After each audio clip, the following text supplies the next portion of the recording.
వార్షికోత్సవం సందర్భంగా Meenakshi test tube baby centre Guntur నందు ఐవీఎఫ్ ట్రీట్మెంట్ పై 40 to 50% రాయితీ.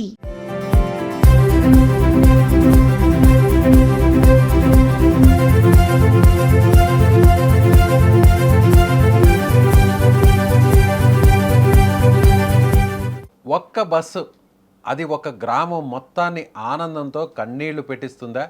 వినడానికి ఆశ్చర్యంగా అనిపించినా ఇది అక్షరాల నిజం.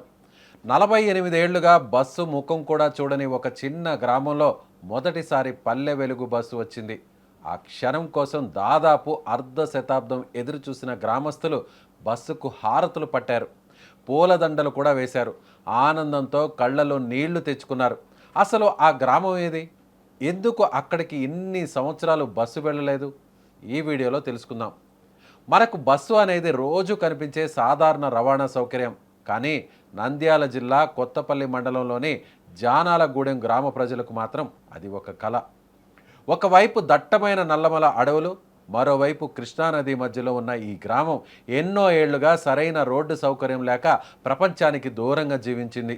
1978లో శ్రీశైలం ప్రాజెక్టు నిర్మాణం తర్వాత తమ భూములు, ఇళ్ళు కోల్పోయిన చాలా కుటుంబాలు ఊరిపై ఉన్న మమకారంతో ఇదే ప్రాంతంలో గుడిసెలు వేసుకుని జీవనం కొనసాగించాయి. కానీ రోడ్డు లేకపోవడంతో బస్సు కూడా రాలేదు. విద్య కోసం, వైద్యం కోసం, నిత్యావసరాల కోసం గ్రామస్తులు దాదాపు 8 కిలోమీటర్లు నడిచి ప్రధాన రహదారి చేరుకోవాల్సి వచ్చేది.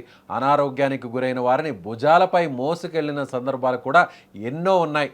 ఒక్కసారి ఆలోచించండి, మన బస్సు 5 నిమిషాలు ఆలస్యంగా వస్తేనే అసహనం వ్యక్తం చేస్తాం. కానీ ఈ గ్రామ ప్రజలు ఒకరోజు కాదు, ఒక సంవత్సరం కాదు, ఏకంగా 48 సంవత్సరాలు బస్సు కోసం ఎదురు చూశారు. ఆ నిరీక్షణ ఎంత బాధాకరంగా ఉంటుందో మాటల్లో చెప్పడం కష్టం. చివరకు గ్రామానికి రోడ్డు నిర్మాణం పూర్తి కావడంతో పల్లె వెలుగు బస్సు సేవ ప్రారంభమైంది. మొదటిసారి బస్సు గ్రామంలోకి ప్రవేశించిన క్షణం అక్కడ పండుగ వాతావరణం నెలకొంది.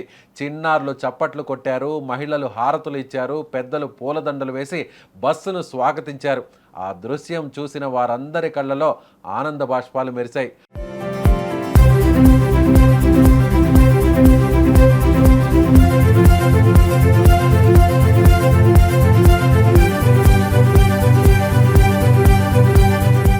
అభివృద్ధి అంటే కేవలం పెద్ద నగరాల్లో ఫ్లైఓవర్లు, ఎత్తైన భవనాలు నిర్మించడం మాత్రమే కాదు. దశాబ్దాలుగా ఎదురు చూస్తున్న ఒక చిన్న గ్రామానికి బస్సు సౌకర్యం కల్పించడం కూడా నిజమైన అభివృద్ధే. ఎందుకంటే ఒక బస్సు అంటే కేవలం ప్రయాణం కాదు, అది పిల్లల చదువుకు మార్గం, రోగులకు ప్రాణాధారం, రైతులకు మార్కెట్కు దారి, ఒక గ్రామ భవిష్యత్తుకు కొత్త ఆశ. జానాలగూడెం కథ మనకు ఒక విషయం స్పష్టంగా చెబుతుంది. మనకు చాలా సాధారణంగా కనిపించే సౌకర్యం మరొకరికి జీవితాన్ని పూర్తిగా మార్చే వరం కావచ్చు.